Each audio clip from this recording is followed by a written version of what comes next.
इसके सारे याद रखने की जरूरत नहीं है, 1/11, 2/11, 3/11। तुम्हें बस याद ये रखना है कि इसमें मेन इंपॉर्टेंट ये है, फॉर एग्जाम्पल 1/2, 1/3 जो उसका फर्स्ट फ्रैक्शन है, 1/5, 1/6, बाकी तुम 1 2 3 मल्टीप्लाई करके निकाल सकते हो कि उसके आगे आने वाले फ्रैक्शंस कैसे होंगे, बट ये वैल्यूज याद रखना काफी जरूरी है। 1.8 के केस में भी याद करना काफी आसान है, 12.5 का मल्टीपल्स ही है उसके सारे फ्रैक्शंस। तो 12.5%, 25%, 37.5%, 50%, 62.5%, ये चीजें कैलकुलेशन में तुम्हें हेल्प करेंगी, क्योंकि अगर तुम ऐसा कोई भी सिमिलर सा परसेंटेज देख लो तो तुम्हें याद आ जाएगा कि हाँ यार इसकी फ्रैक्शन वैल्यू ये है, तो तुम्हें सीधा सीधा ऐसे बड़े नंबर से मल्टीप्लाई नहीं करना पड़ेगा और सीधा तुम्हारे पास ये फ्रैक्शन आ जाएगा, और उससे फिर बाकी की कैलकुलेशन कितनी आसान हो जाती है तुम जानते हो। और ऐसे 1/19, तो सबका फर्स्ट फर्स्ट याद रख लो, वो भी काफी होगा। ठीक है, और सबको यार 20 तक का tables like by heart learn कर लेना, क्योंकि उससे कैलकुलेशंस काफी फास्ट हो जाएंगी। 20 तक का टेबल मैंने इसलिए इसमें नहीं डाला है क्योंकि मैं चाहता हूं तुम खुद एक शीट पर लिखो, ये सब टेबल्स ही बना लो सारे 1 से 20 के, और ये लिख लेना। ठीक है, ओके। तो आज का टॉपिक है टाइम, स्पीड और डिस्टेंस। काफी इंटरेस्टिंग टॉपिक है, काफी मजेदार है, अंडरस्टैंड करने में बहुत इजीली है, बहुत इजीली समझ में आ जाएगा। काफी टाइप के क्वेश्चन इससे बन सकते हैं, और मैं आज की क्लास के बाद इस पर काफी सारे टीआई सेट्स भी भेजूंगा, एक नई शीट बना के भेजूंगा। तो जानते हो तुम लोग, स्पीड, टाइम, डिस्टेंस एक दूसरे से रिलेटेड होते हैं। स्पीड होता है distance covered in unit time. मान लो कार है, उसने 20 किलोमीटर 5 घंटे में कवर किया, कार की स्पीड हो गई 4 किलोमीटर पर आवर। बहुत बेसिक चीजें बताने की जरूरत नहीं है। अब जब तुम्हारे पास स्पीड दी है और टाइम दिया है कि 4 घंटे 4 किलोमीटर की स्पीड से चल रही थी और 5 घंटे चली, तो तुम डिस्टेंस निकाल सकते हो 20 किलोमीटर। और तुम्हें ये बोला है 20 किलोमीटर चली थी और 4 किलोमीटर की स्पीड से चल रही थी, तो तुम डिस्टेंस और स्पीड यूज करके टाइम निकाल सकते हो कि कार कितनी देर चली, 5 घंटे चली। तो ये सब बेसिक चीजें हैं। अब ये देखो कि टाइम, स्पीड, डिस्टेंस में क्वेश्चंस कैसे बनते हैं। फॉर एग्जाम्पल, ये हमारा प्यारा सा एक पोल है और ये हमारा प्यारा सा एक प्लेटफॉर्म है। फॉर एग्जाम्पल भोपाल जंक्शन, मैं भोपाल से हूँ इसीलिए भोपाल, वो थोड़ा बाहर भी निकल गया। तो इसमें क्वेश्चंस ऐसे बनते हैं कि फॉर एग्जाम्पल तुम्हारे पास एक ट्रेन है,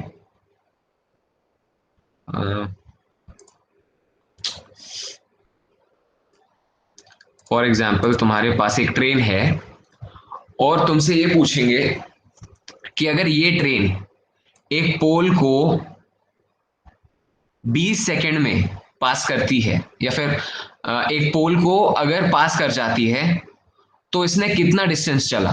अगर एक ट्रेन एक पोल को ऐसे पार कर जाती है, क्रॉस कर लेती है, तो उस ट्रेन ने कितना डिस्टेंस चला।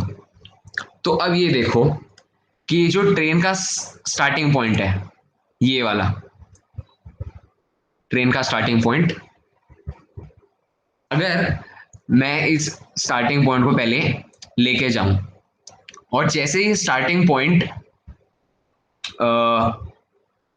पोल के पास आता है, मैं अपना जो भी है मीटर चालू कर दूंगा। तो ये स्टार्टिंग पॉइंट से यूं स्टार्ट हुई और पूरी ट्रेन पोल से होते हुए जा रही है, और यहां पे मैंने रोक दी क्योंकि यहां पे एंड हो गया। तो तुम्हें समझ में आ रहा है ट्रेन ने अपनी लेंथ जितना ही डिस्टेंस वापस कवर कर लिया। कहने का मतलब ये है कि अगर कोई ट्रेन एक पोल क्रॉस करती है, तो उस पोल को पूरी तरह क्रॉस करने के लिए उसे अपनी लेंथ जितना डिस्टेंस चलना पड़ेगा। वापस देख लो, ये हमारी ट्रेन आ रही है, ये उसका स्टार्टिंग पॉइंट आया पोल पे और जा रही है। अब ये जो उसका एंड पॉइंट है ये पास हो गया। तो इतना करने के लिए उसको स्टार्टिंग से एंड तक एक पॉइंट से होकर इसी पोल से होकर गुजरना पड़ा। तो उसने मतलब अपनी पूरी लेंथ जो कि 200 मीटर की ट्रेन थी मान लो, तो इस पूरे पोल को पास करने के लिए, अब जब पास हो गई तो इसने 200 मीटर चला है डिस्टेंस, यानी अपनी ही लेंथ कवर कर ली। मान लो अगर ट्रेन की लेंथ 200 मीटर्स थी, तो to cross a pole a train has to travel a distance which is equal to its own length.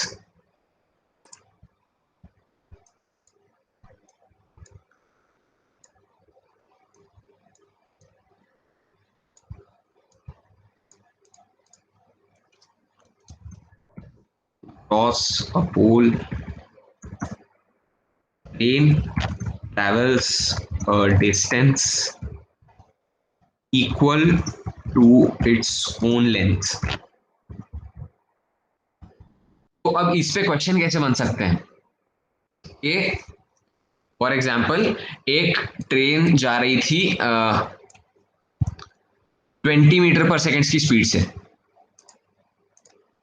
Train की स्पीड दे दी तुम्हें 20 मीटर पर सेकेंड, और ये कहा कि उस ट्रेन ने एक पोल को 15 सेकेंड्स में क्रॉस कर लिया, और ये पूछेगा कि ट्रेन की लेंथ बताओ। तो सिंपल सी बात है, ट्रेन की स्पीड 20 मीटर पर सेकेंड थी और ट्रेन को 15 सेकेंड्स लगे। पोल क्रॉस करने के लिए तुम्हें पता है एक ट्रेन अपनी लेंथ के बराबर डिस्टेंस ट्रैवल करती है। तो जितनी स्पीड और जितना टाइम लगा उससे तुम डिस्टेंस निकाल लोगे कि ट्रेन हमारी 20 मीटर पर सेकंड की स्पीड से चल रही थी और 15 सेकंड लगे उसे पोल क्रॉस करने में, मतलब उसने टोटल 300 मीटर्स का डिस्टेंस कवर किया, इसीलिए उसकी लेंथ भी 300 मीटर है। ट्रेन की लेंथ 300 मीटर है। ऐसा एक क्वेश्चन आ सकता है। अब ट्रेन कभी पोल क्रॉस करती है, कभी पूरा प्लेटफॉर्म क्रॉस करती है, हमारा भोपाल जंक्शन का प्यारा सा प्लेटफॉर्म। तो मान लो अब दूसरा केस ये है, पहला केस था हमारा पोल, दूसरा है प्लेटफॉर्म। अब एक प्लेटफॉर्म को क्रॉस करने के लिए ट्रेन को कितना डिस्टेंस चलना पड़ेगा, ठीक है। तो ये रही हमारी ट्रेन, ये हमारी ट्रेन आती है और ये जो ट्रेन का स्टार्टिंग पॉइंट है बिल्कुल जहां से स्टेशन स्टार्ट हो रहा है वहां पे आ जाती है, ठीक है। तो अब ये मान के चलो कि जब ट्रेन चलेगी तो ट्रेन का जो ये स्टार्टिंग पॉइंट है, ये यूं गई ट्रेन, तो ट्रेन का जो स्टार्टिंग पॉइंट है यहां आ गया भोपाल के पास, ये रहा ट्रेन का स्टार्टिंग पॉइंट। तो इस स्टार्टिंग पॉइंट ने 700 मीटर तो ट्रेवल कर लिया, देख रहे हो ना। इस स्टार्टिंग पॉइंट ने, ये है ट्रेन का स्टार्टिंग पॉइंट, इसने 700 मीटर तो ट्रेवल कर लिया, और तब जाके ट्रेन का जो स्टार्टिंग पॉइंट है वो, ट्रेन का जो स्टार्टिंग पॉइंट है ये, वो प्लेटफॉर्म के एंड तक पहुंचा है, लेकिन अभी ट्रेन पूरी पास नहीं हुई है। तो ट्रेन ने हमारी 700 मीटर तो चल लिया। ट्रेन का स्टार्टिंग पॉइंट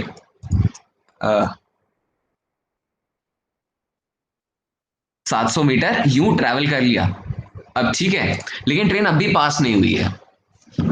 अब इसको एक पॉइंट मान लो, है ना, ट्रेन अभी अंदर है, तो ट्रेन को अपनी ही लेंथ जितना, अभी पूरी ट्रेन अंदर है तो ट्रेन को अपनी ही लेंथ जितना डिस्टेंस चलना पड़ेगा यहां से बाहर निकलने के लिए, ठीक है। ये ट्रेन एंड पे पहुंच गई, तो ट्रेन जब 700 मीटर पहले चल रही थी, ट्रेन का स्टार्टिंग पॉइंट यूं एंड पे आ गया, इसके बाद भी ट्रेन को अपनी ही लेंथ जितना और चलना पड़ेगा बाहर निकलने के लिए, ठीक है। तो हमारी ट्रेन ने पहले तो प्लेटफॉर्म की पूरी लेंथ कवर की जो है 700 मीटर, उसके बाद जब ट्रेन का स्टार्टिंग पॉइंट एंड तक पहुंच जाता है तब भी ट्रेन पूरी पास नहीं हुई है, तो ट्रेन को अपनी ही लेंथ जितना डिस्टेंस वापस चलना पड़ेगा, मतलब और चलना पड़ेगा, वापस नहीं और चलना पड़ेगा। तो इसका मतलब है 700 प्लस 200। तो यहाँ पे जो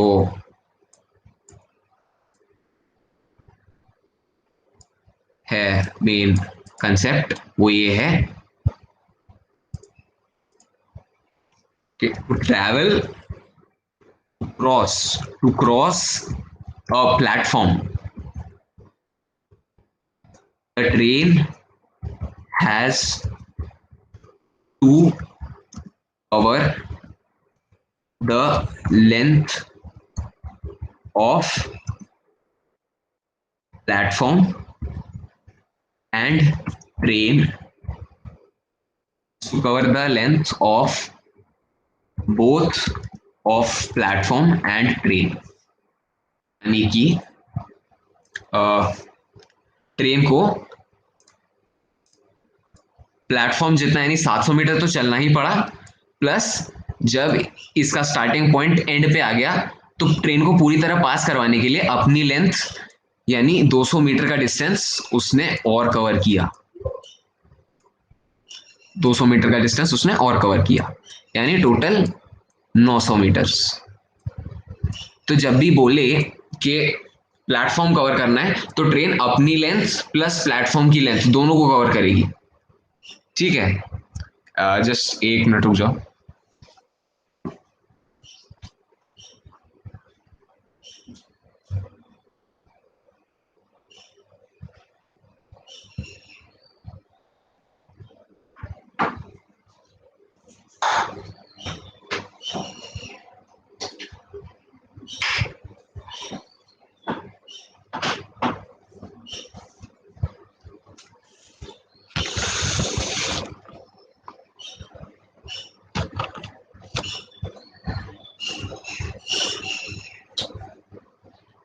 हाँ, तो मेन कॉन्सेप्ट ये है यहाँ पे कि पोल को क्रॉस करने के लिए ट्रेन को अपनी लेंथ जितना डिस्टेंस चलना पड़ेगा और प्लेटफॉर्म क्रॉस करने के लिए अपनी प्लस प्लेटफॉर्म की लेंथ जितना चलना पड़ेगा। बहुत सिंपल है। प्लेटफॉर्म के केस में अब प्लेटफॉर्म की लेंथ प्लस ट्रेन की लेंथ कवर होगी, और पोल के केस में केवल ट्रेन अपनी लेंथ जितना डिस्टेंस ट्रैवल करेगा, ठीक है। तो अब एक क्वेश्चन से इसको समझते हैं कि दो ट्रेन है ए और बी, दोनों की अलग अलग लेंथ है। पहले ये बता दो कि अभी तक जितना समझाया वो सब समझ में आया ना? कोई रिस्पॉन्ड करो प्लीज। Yes sir. ओके,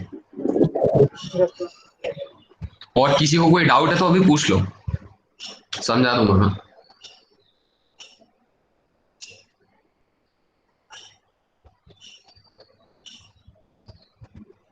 ठीक है, ओके ओके ओके।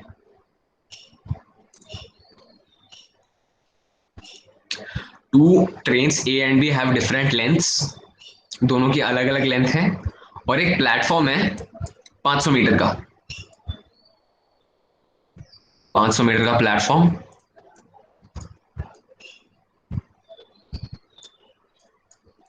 ये ए बी सी जंक्शन जो भी है, ठीक है। तो ये 500 मीटर का प्लेटफॉर्म है।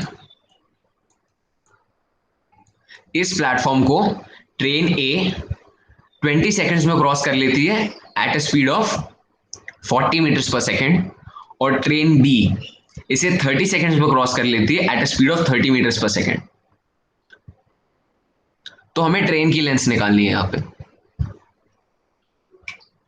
जैसा अभी तुमने यहां देखा कि एक प्लेटफॉर्म को क्रॉस करने के लिए एक ट्रेन को अपनी लेंथ प्लस प्लेटफॉर्म की लेंथ इतना डिस्टेंस कवर करना पड़ता है। तो जाहिर सी बात है कि अगर इन ट्रेन्स ने जितना इस प्लेटफॉर्म को क्रॉस करने के लिए जितना डिस्टेंस कवर किया होगा वो ट्रेन की लेंथ प्लस प्लेटफॉर्म की लेंथ के बराबर होगा। माने ए ने 500 मीटर्स प्लस ए की लेंथ, जिसको हम एल ए बोलते हैं, मान लो इतना डिस्टेंस कवर किया, और बी ने 500 plus L B in 40 metre speed और इन 20 सेकेंड्स। तो अब तुम्हें दिख रहा है यहाँ पे स्पीड दी हुई है और डिस्टेंस दिया हुआ है, तो यहां से तुम्हें यह पता चल जाएगा कि टोटल डिस्टेंस कवर क्या किया है, यानी कि 40 इंटू 20, 800 मीटर्स इसने टोटल कवर किया है। मतलब इसको प्लेटफॉर्म क्रॉस करने में 800 मीटर चलना पड़ा। जहां पे प्लेटफॉर्म की लेंथ 500 है, तो सीधी सी बात है, इसको मैं यहां लाके 800 से माइनस कर दूंगा, तो मेरे पास एल ए यानी ट्रेन की लेंथ आ जाएगी, जो कि 300 मीटर्स है। Simple. In the same way 30 metre per second की स्पीड से इसको 30 सेकंड लगा 500 मीटर लंबा प्लेटफॉर्म क्रॉस करने में, तो इसने टोटल डिस्टेंस 30 इंटू 30 900 चला। 900 क्यों और 500 क्यों नहीं? क्योंकि यहाँ पे ट्रेन को प्लेटफॉर्म की लेंथ के साथ साथ अपनी लेंथ जितना डिस्टेंस भी चलना पड़ता है, ताकि ये पूरा प्लेटफॉर्म क्रॉस कर पाए। ठीक है, यूं।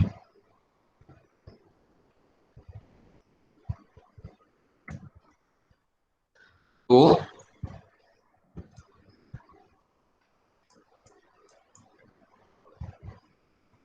अब मैं इसमें से अगर 500 सब्ट्रैक्ट कर दूं, तो एल बी यानी ट्रेन की बी की लेंथ आ जाएगी 400 मीटर्स। इजी। ठीक है, ये सबको समझ में आ गया? Yes sir. ओके। अब रिलेटिव स्पीड, ये काफी इंटरेस्टिंग कॉन्सेप्ट है, सब ध्यान से पढ़ना, मतलब सब ध्यान देना अपना इस पे, इससे काफी क्वेश्चंस बनते हैं।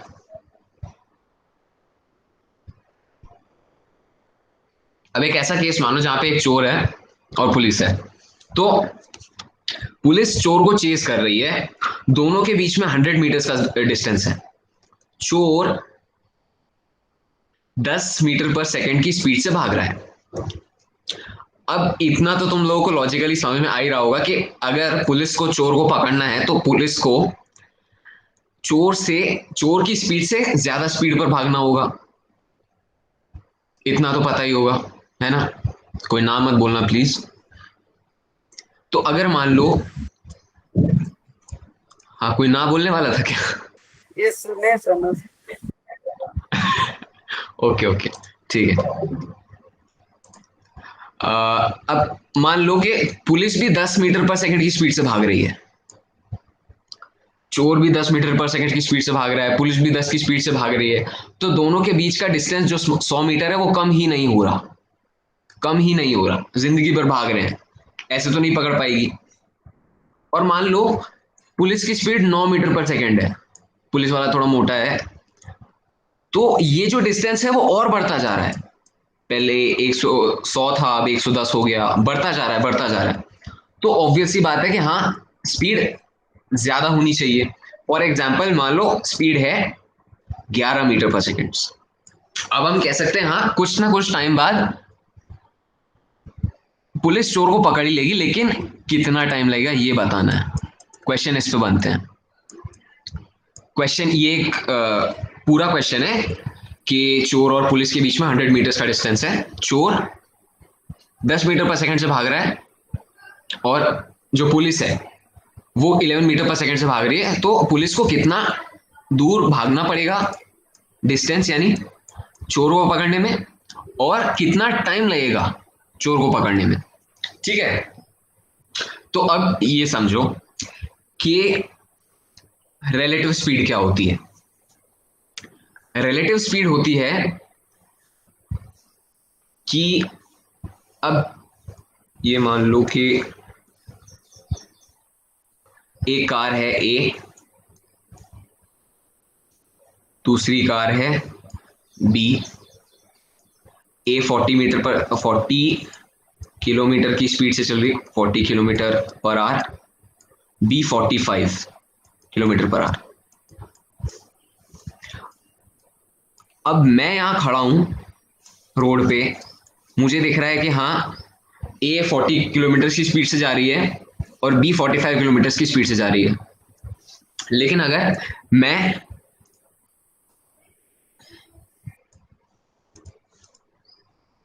ए कार को ड्राइव कर रहा हूं, मान लो मैं ए कार को ड्राइव कर रहा हूं, तो मुझे बी कितनी स्पीड से आगे जाती दिखेगी? मुझे भी बस 45 माइनस 40 यानी 5 किलोमीटर की स्पीड से मुझसे आगे जाती हुई दिखेगी। मैं तो ऑलरेडी 40 किलोमीटर पे चला रहा हूं ना, वो मेरे से बस 5 किलोमीटर ज्यादा स्पीड से चला रहा है, तो मेरे को तो ऐसा ही लगेगा ना कि बस वो 5 किलोमीटर ज्यादा स्पीड से मेरे से आगे बढ़ रहा है। ठीक है, ये तो समझ में आ रहा है ना?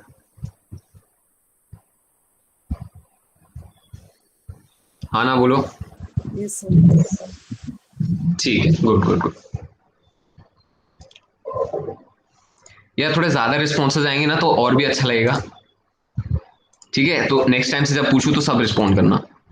तो बस यहाँ पे 5 ए को तो लगेगा कि यार ये मेरे से बस 5 किलोमीटर पर आवर की स्पीड से आगे बढ़ रहा है, तो ए के लिए बी की रिलेटिव स्पीड है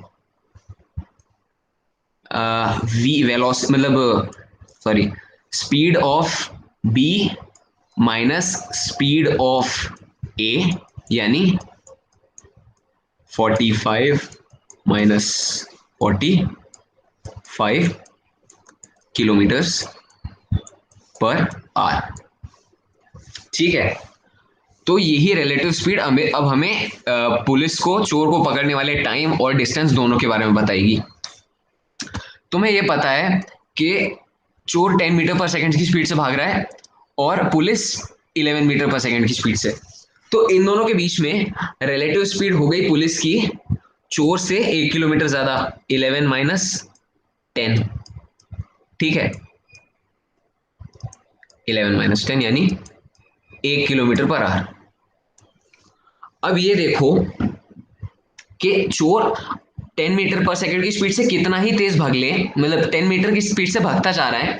अब वो जितना भागता जाए, पुलिस पहले 10 मीटर तो उतना ही भाग भी रही है, साथ में 1 मीटर एक्स्ट्रा भाग रही है। तो अगर 1 सेकंड में चोर 10 मीटर कवर करता है, पुलिस भी 10 मीटर कवर कर रही है ना? तो हर सेकंड वो 10 मीटर कैंसल आउट होता जाता है, पुलिस ने भी कवर किया और चोर ने भी कवर किया, तो इन दोनों के बीच का गैप तो 100 मीटर ही है। ये कम कैसे होगा? इस 1 किलोमीटर से। हर सेकंड पुलिस चोर के 1 मीटर नियर आता जा रहा है हर सेकंड। तो तुम्हारे पास इन दोनों के बीच का डिस्टेंस है, या इसे रिलेटिव डिस्टेंस बोलूंगा मैं, रिलेटिव डिस्टेंस। तो ये बोलें कि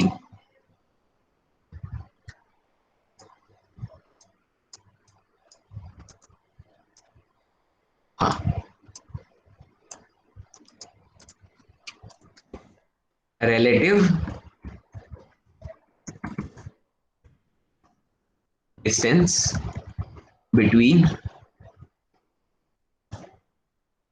chore and police is 100 meters,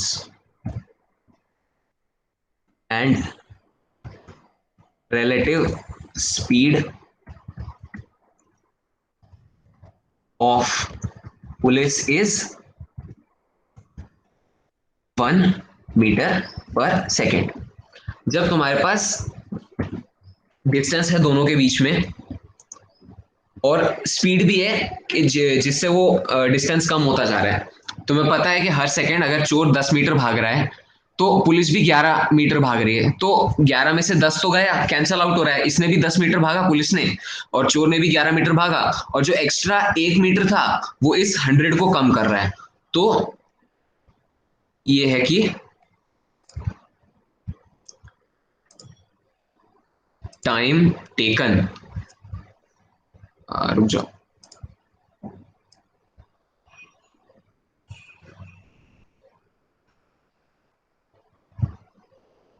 hmm,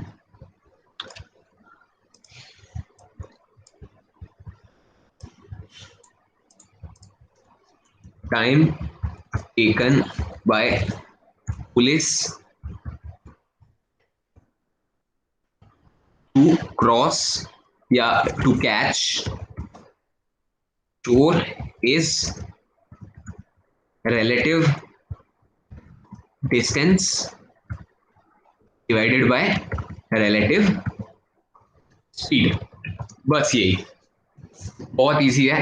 relative distance दोनों के बीच में 100 मीटर का था। रिलेटिव स्पीड पुलिस की ज्यादा थी, चोर की कम थी। पुलिस की स्पीड 11 मीटर, चोर की स्पीड 10 मीटर। तो 11 माइनस 10 1, यानी कि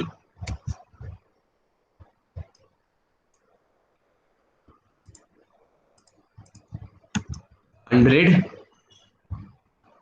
divided by 1 which is equals to 100 seconds। 100 second बाद ये पुलिस चोर को पकड़ लेगी, क्योंकि मैं एक बार वापस समझा देता हूं। चोर 10 मीटर पर सेकंड से भाग रहा है, पुलिस 11 मीटर पर सेकंड से भाग रही है, ठीक है। तो जब भी एक सेकंड में अगर चोर 10 मीटर कवर करता है, पुलिस 10 प्लस 1 यानी 10 प्लस 1 मीटर कवर करती है। इसका जो 10 मीटर्स है वो पुलिस के 10 मीटर से कैंसिल हो जाएगा, प्लस पुलिस जो एक एक्स्ट्रा मीटर कवर कर रही है ज्यादा स्पीड होने के कारण, वो जो बीच का ये 100 मीटर का डिस्टेंस था वो उसे कम करता जाएगा। एक एक एक एक एक करके ऐसे 0 हो जाएगा ये पूरा।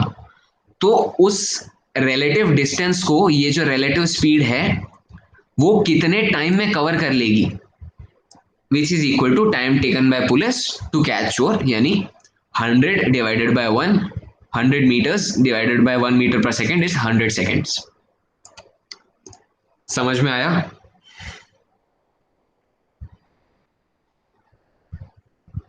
ठीक है, एक रिस्पॉन्स और कोई दे दो। हाँ, okay okay, good good good, nice. अब इसको एक और क्वेश्चन समझते हैं। मान लो कार ए है, वो एक पॉइंट था, पॉइंट पॉइंट नहीं, कोई जगह मान लो, जैसे हाँ मेरा सिटी भोपाल। भोपाल से 7 बजे कार ए भोपाल से 7 बजे 7 AM पे 30 किलोमीटर पर आवर की स्पीड से ट्रैवल करने लगती है। फिर एक और कार बी होती है, वो उसी पॉइंट से, भोपाल से ही, सेम पॉइंट से, वो भी भोपाल से ट्रैवल करती है 40 किलोमीटर पर आवर की स्पीड से, बट 2 घंटे बाद, यानी 9 बजे। 7 8 9 यानी 9 बजे। अब तुम्हें पता है ये बिल्कुल वही चोर पुलिस जैसा एग्जाम्पल है कि कार ए चोर की तरह पहले निकल गई और कार बी है वो पुलिस की तरह थोड़ा बाद में निकली। अब कार बी को कार ए को क्रॉस करने के लिए कार बी की स्पीड ज्यादा है, कार बी की स्पीड है 40 kilometre per hour, car B, और कार ए की स्पीड है 30 किलोमीटर पर आवर। तो हमें ये तो पता है कभी ना कभी कार बी कार ए को क्रॉस कर लेगी क्योंकि इसकी स्पीड ज्यादा है। अब बस हमें ये पता लगाना है कितने टाइम में क्रॉस करेगी, after how much time will car B cross car A. तो हमें पता है कि time taken by car B to catch या फिर cross car A is the relative distance between car B and A and the relative distance of B, मतलब relative distance relative speed of B as compared by A। ठीक है, तो यहां पे इस case में हमें ये पता है कि यार इसकी स्पीड कार ए की स्पीड 30 किलोमीटर पर आ रहे हैं और वो 7 बजे निकली, कार बी 9 बजे निकली, तो 2 घंटे पहले कार ए निकल चुकी है। तो 2 घंटे में कार ए ने कितना डिस्टेंस ट्रैवल कर लिया, 30 इंटू 2 यानी 60 किलोमीटर। तो कार ए और कार बी के बीच में अभी 60 किलोमीटर्स का डिस्टेंस है, ये इन दोनों के बीच का रिलेटिव डिस्टेंस हो गया, दोनों के बीच में, कि कार बी से 60 किलोमीटर्स आगे है, कार बी से 60 किलोमीटर्स आगे है, ठीक है। तो रिलेटिव डिस्टेंस हो गया हमारा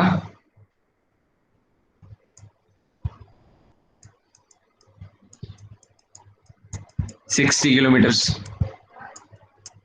अब दोनों के बीच की रिलेटिव स्पीड देखो, हमें ये नहीं पता करना, पता है लोग यूजुअली क्या करते हैं, जिनको कैलकुलेट करना नहीं आता वो ऐसे टेबल बनाते हैं, मतलब ये है आम जिंदगी, 30 30 30 30, लोग ऐसे प्लॉट करते जाएंगे, और जब ये ऊपर वाली टेबल का और नीचे 40 वाली टेबल का, मतलब ये देख रहे हो कि एक आर 30 चला, दूसरा आर 30 चला, तीसरा आर 30 चला, ये 40 चला, तो जब इसका इस टेबल का और इस टेबल का दोनों का सम इक्वल हो जाएगा, यहाँ 30 इंटू 8 इज 240 और 40 इंटू 6 इज 240, जब इक्वल हो जाएगा मतलब दोनों ने एक दूसरे को क्रॉस कर लिया। लोग बीच एग्जाम में ऐसे सॉल्व करते हैं।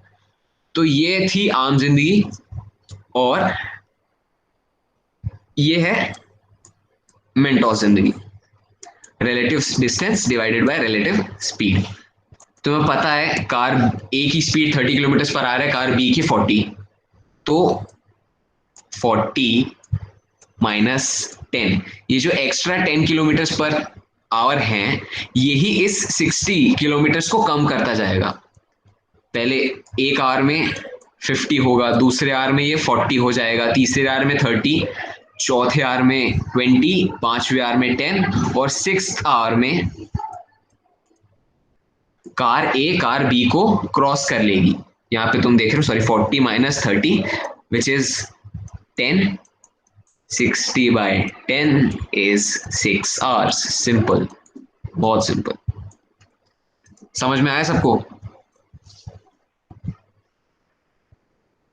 हेलो, हाँ, ओके ओके। अब कोई ये भी पूछ सकता है कि कार बी को कितना डिस्टेंस लगा, कार बी को कितना डिस्टेंस ट्रैवल करना पड़ा कार ए तक पहुंचने में और कार ए को क्रॉस करने में, है ना। तो अब तुम्हें ये पता है कि कार बी ने 6 आवर्स में कार ए को क्रॉस कर लिया, कार बी ने 6 आवर्स में कार ए को क्रॉस कर लिया। तुम्हें ये भी पता है कार बी की स्पीड 40 है, 40 मल्टीप्लाइड बाय 6 इज 240 किलोमीटर। रुको ना, थोड़ा स्पेस,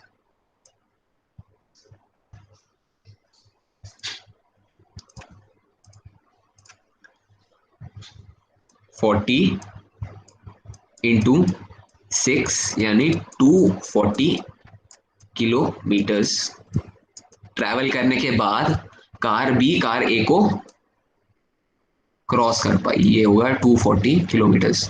30 इंटू 8 240, 40 मतलब ये सॉरी यहाँ से 40 स्टार्ट हो रहा है, 30 प्लस 10, ऐसे 40 40 40 40 इंटू 40 टाइम्स 6 240।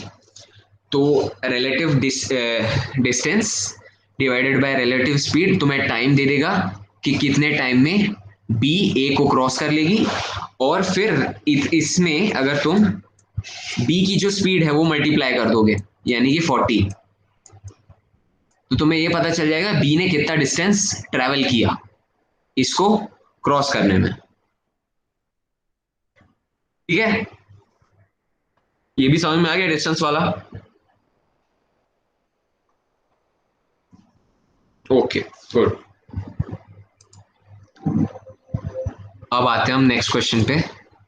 हाँ वही, time taken to cross is relative distance divided by relative speed.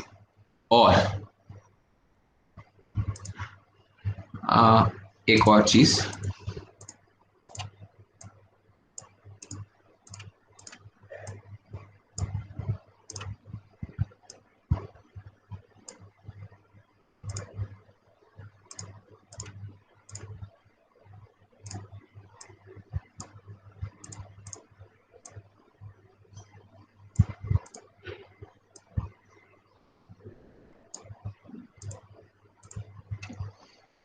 एक और चीज जो कि अभी हमने एकदम पढ़ी कि डिस्टेंस ट्रेवल्ड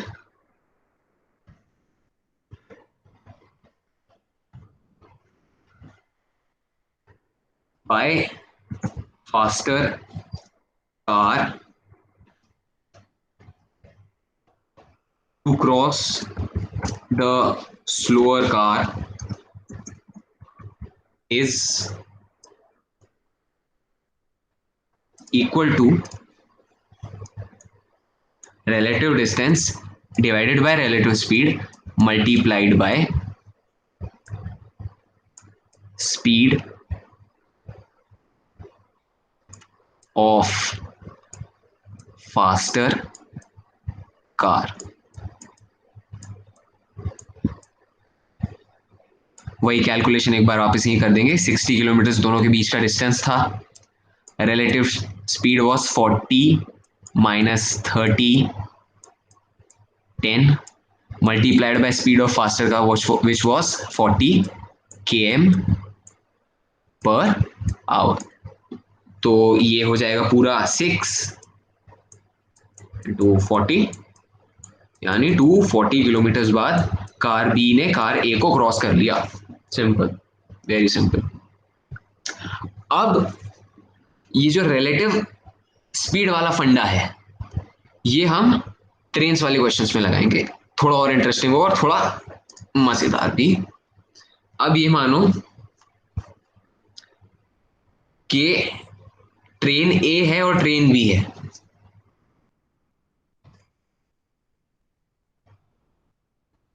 ट्रेन बी, ठीक है. पटरी पे चल रही हैं, जो इनका रेलवे ट्रैक है इस पे. तो ट्रेन ए की लेंथ है 500 मीटर्स, ट्रेन बी की लेंथ है 400 मीटर्स. अब ये देखो क्वेश्चन ये कहता है कि ट्रेन ए ट्रेन बी को 18 सेकेंड्स में क्रॉस कर लेती है जब दोनों एक दूसरे की तरफ आ रहे होते हैं. मतलब ट्रेन ए भी चल रही है और ट्रेन बी भी चल रही है, ठीक है. ये सॉल्व मतलब ये तुम्हारे लिए समझना इजी है, बस अभी जो मैं समझा रहा हूं उस पर बिल्कुल अच्छे से ध्यान दो, ठीक है. दोनों पास आ रही हैं अपोजिट डायरेक्शन में. उसने बोला है कि A can cross train A can cross train B in 18 seconds when travelling in opposite direction. मतलब ट्रेन ए इस डायरेक्शन में जा रही है और ट्रेन बी इस डायरेक्शन में, दोनों एक दूसरे की तरफ जा रहे हैं. तो 18 सेकेंड्स में ट्रेन ए ट्रेन बी को क्रॉस कर जाएगी 18 सेकेंड्स में. वहीं अगर दोनों सेम डायरेक्शन में ट्रैवल कर रहे हैं तो ट्रेन ए ट्रेन बी को 45 सेकेंड्स में क्रॉस करेगी सेम डायरेक्शन में. मतलब ट्रेन ए भी इधर जा रही है और ट्रेन बी भी इधर जा रही है. तो ट्रेन बी थोड़ा आगे थी, ट्रेन ए आई पीछे से और ट्रेन ए को 45 सेकेंड्स लग गए ट्रेन बी को क्रॉस करने में. हाँ मतलब क्रॉस कर लिया ये मान लो. ट्रेन ए को 45 सेकेंड्स लग गए क्रॉस करने में. अब यहां पे भी रिलेटिव स्पीड और प्लेटफॉर्म वाला जो कंसेप्ट था ना, ये दोनों साथ में लगेंगे, ठीक है. अब ये मानो कि पहले तो ये देखो कि अगर ये ट्रेन खड़ी हुई है, नॉर्मल चल वल नहीं रही, 0 स्पीड से खड़ी हुई है सिंपल, तो ये ट्रेन अगर रुकी हुई है तो एक प्लेटफॉर्म ही हो गया, है कि नहीं. ये ट्रेन अगर रुकी है तो एक प्लेटफॉर्म ही तो है. जैसे हमने इसमें देखा था ये प्लेटफॉर्म रुका हुआ है, प्लेटफॉर्म तो नहीं चल देगा ना यार. तो ट्रेन को प्लेटफॉर्म क्रॉस करने के लिए अपनी लेंथ और प्लेटफॉर्म की लेंथ दोनों को जो एडिशन होगा उतना डिस्टेंस कवर करना पड़ेगा. यानी कि 200 मीटर प्लस 700 मीटर यानी 900 मीटर कवर करना पड़ेगा प्लेटफॉर्म क्रॉस करने के लिए, है ना. वैसे ही अगर ये ट्रेन रुक जाए, ट्रेन बी मान लो रुक गई, तो ट्रेन ए जिसकी लेंथ 500 मीटर्स है और बी जिसकी लेंथ 400 मीटर है, तो ए को बी को क्रॉस करने के लिए भी 500 प्लस 400 यानी 900 मीटर का डिस्टेंस कवर करना होगा, है ना? सिंपल। अगर ट्रेन ए ट्रेन बी को क्रॉस कर रही है तो वो 500 प्लस 400 यानी 900 मीटर्स जितना डिस्टेंस कवर कर रही है क्रॉस करने के लिए, ठीक है?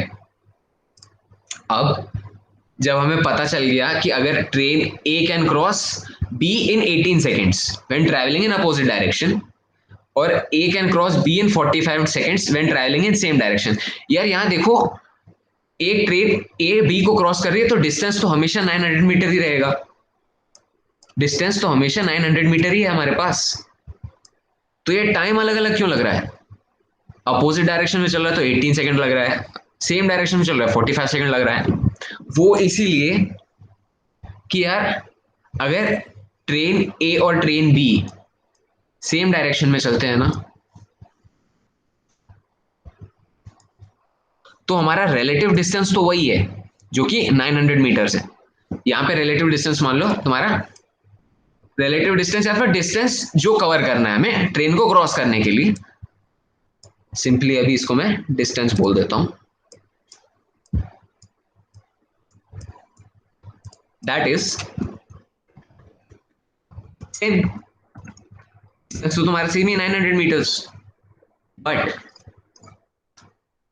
तुम्हारी रिलेटिव स्पीड चेंज हो जाती है डायरेक्शन के हिसाब से। सेम डायरेक्शन में चलोगे तो अलग स्पीड होगी, अलग स्पीड होगी तो अलग टाइम में कवर करेगी।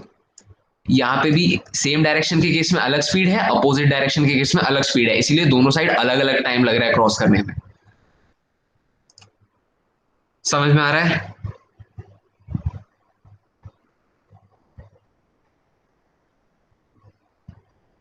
और रिस्पॉन्सेज चाहिए मुझे, नहीं आ रहा है तो बोल देना, मैं वापस एक्सप्लेन कर दूंगा।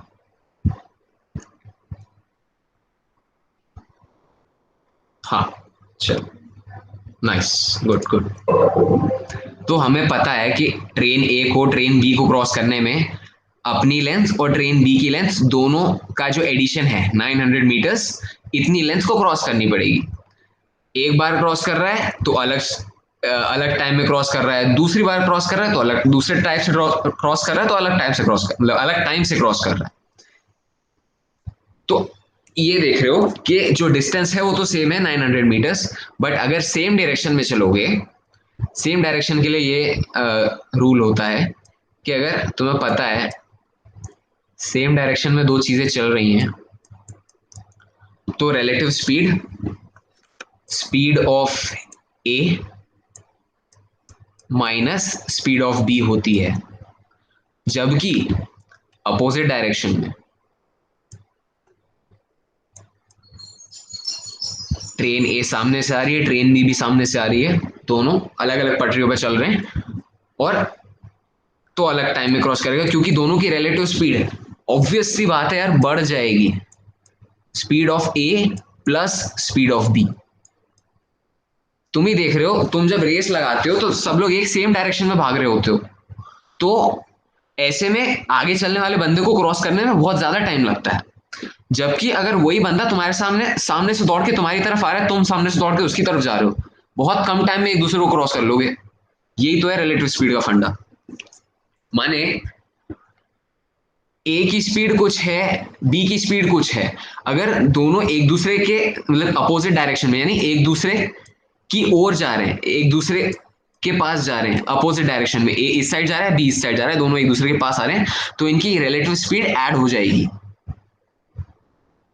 वहीं ट्रेन बी आगे चल रही थी बट उसकी स्पीड कम थी, ट्रेन ए की स्पीड ज्यादा है और वो पीछे से आ रही है, तो उसको क्रॉस करने में रिलेटिव स्पीड ट्रेन ए माइनस बी हो जाएगी, ए की स्पीड माइनस बी की स्पीड, यहां पे इसकी इतनी स्पीड होगी, ठीक है? इसीलिए इसीलिए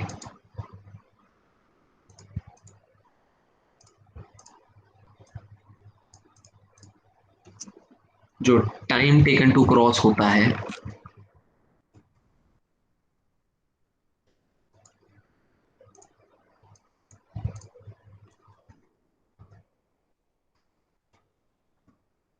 वो उसके दो केसेस बनेंगे, इन सेम डायरेक्शन और time taken to cross in opposite direction.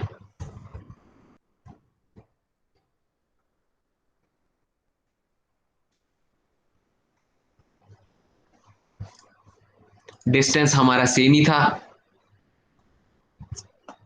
900 metres, वही प्लेटफॉर्म वाला कंसेप्ट याद रखना ये।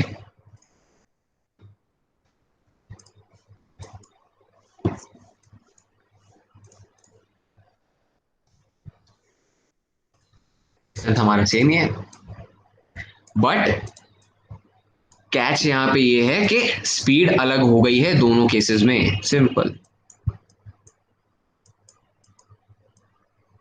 अब तक तो समझ गए होगे, सेम डायरेक्शन में एक ही रिलेटिव स्पीड बी के कंपैरिजन में एक ही स्पीड कम हो जाएगी। तो एक ही स्पीड क्या थी एक ही स्पीड, अच्छा हाँ, हमें स्पीड निकालनी है। तो स्पीड और मान लो S A minus S B, ठीक है, इतने में उसको लग गए कितने 45 सेकेंड्स। और यहाँ पे दोनों की स्पीड ऐड हो गई क्योंकि एक दूसरे की तरफ जा रहे हैं अपोजिट डायरेक्शन में। तो S A plus S B, simple. यहाँ पे उसे बस 18 सेकेंड्स लगे, ठीक है। तो यहाँ पे हमारे पास डिस्टेंस है और टाइम है, स्पीड नहीं है। क्या करें? डिस्टेंस है, टाइम भी है, बस स्पीड नहीं है। तो ये वाली आइडेंटिटी लगाएंगे, ये यहां आ जाएगा, ये यहां आ जाएगी, यानी कि 900 डिवाइडेड बाय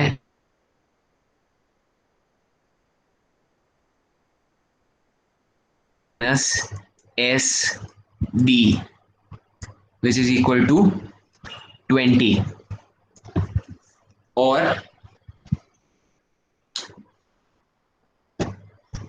तो 20 है ए की रिलेटिव स्पीड, ठीक है, 20 है ए की रिलेटिव स्पीड, बट हमें स्पीड निकालनी है। क्वेश्चन ये दिया है, find the time taken by both trains to cross a platform of 200 metres, ठीक है। तो अब हमें ए की लेंथ है, प्लेटफॉर्म की लेंथ है, लेकिन हमारे पास स्पीड नहीं है, तो टाइम कहां से निकालेंगे? रिलेटिव स्पीड से कुछ नहीं मिलेगा, क्योंकि वो तो ए की स्पीड बी के कंपैरिजन में है, हमारे पास ए की स्पीड नहीं है, रिलेटिव स्पीड है बस। हमें ये पता है बी, अगर मैं ट्रेन बी में बैठा हूं तो ट्रेन ए मेरे से 20 किलोमीटर की स्पीड से आगे निकल जाएगी, बट ए ट्रेन एक्चुअली कौन सी स्पीड से दौड़ रही है ये मेरे को पता ही नहीं है, ठीक है। और time taken to cross in opposite direction, same identity लगाएंगे, 900 बाय 18 इज 50। तो ए की relative speed 50 kilometre per hour हो जाएगी अगर दोनों ऑपोजिट डायरेक्शन में क्रॉस करें। अब देखो यहां पे तुम्हारे पास S A plus S B है which is 50, S A minus S B है विच इज 20। आराम से एस ए और एस बी की दोनों की वैल्यू निकल जाएगी, दोनों को ऐड कर दो, equation 1 equation 2, adding next page पे कर देता हूं, adding both the equations, adding equation 1 and equation 2, we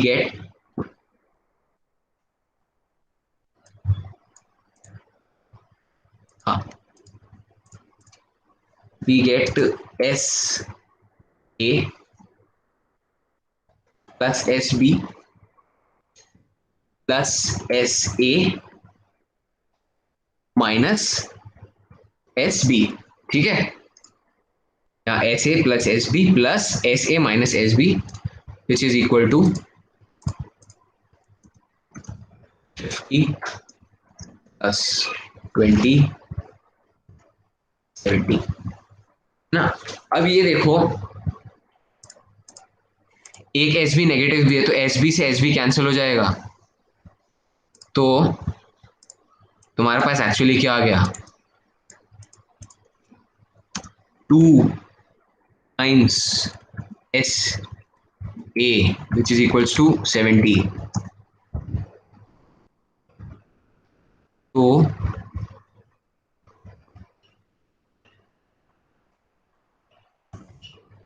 2 times S equals to 70। अब ऐसे क्या हो गया, 35। ये है ट्रेन ए की actual speed. Train A 35 kilometre per our की स्पीड से दौड़ रही है, ठीक है। इन द सेम वे तुम्हें पता है कि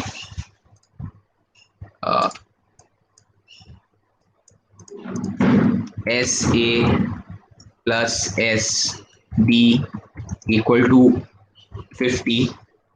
तो एस ए की वैल्यू 15 है, एस ए की वैल्यू 35 है, तो एस बी की वैल्यू हो जाएगी 50 माइनस 35। समझ में आया सबको, क्लियर है सबको? बहुत सारे रिस्पॉन्सेज चाहिए मेरे को इस बार, काफी लंबा एक्सप्लेन किया है, तो सबको समझ में आना चाहिए। नहीं आया तो बताओ, वापस एक्सप्लेन कर दूंगा। हाँ, नाइस नाइस नाइस, गुड। दोनों की एक्चुअल स्पीड आ गई। अब जब हमारे पास दोनों की एक्चुअल स्पीड है, तो हम ये पता लगा सकते हैं कि टाइम जितना, एक 200 मीटर के प्लेटफॉर्म को ट्रेन ए को क्रॉस करने में कितना टाइम लगेगा और ट्रेन बी को क्रॉस करने में कितना टाइम लगेगा, ठीक है। प्लेटफॉर्म क्रॉस करने में हमारा फॉर्मूला कंसेप्ट क्या रहता है,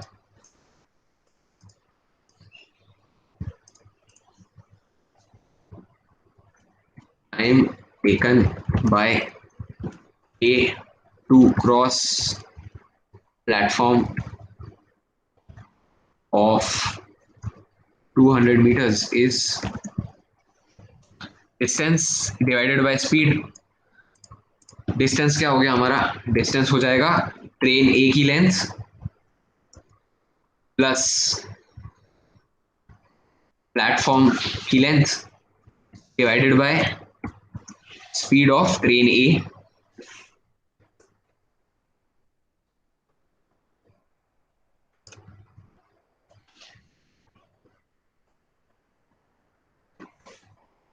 time taken by B to cross platform of 200 meters, यानी कि विच विल बी, अरे कहाँ जा रहा है,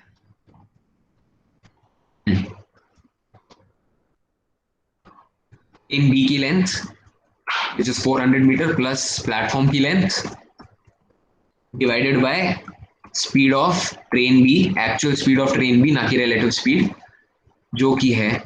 तो मतलब ये हो जाएगा 700 डिवाइडेड बाय 35 इज 20 सेकेंड्स।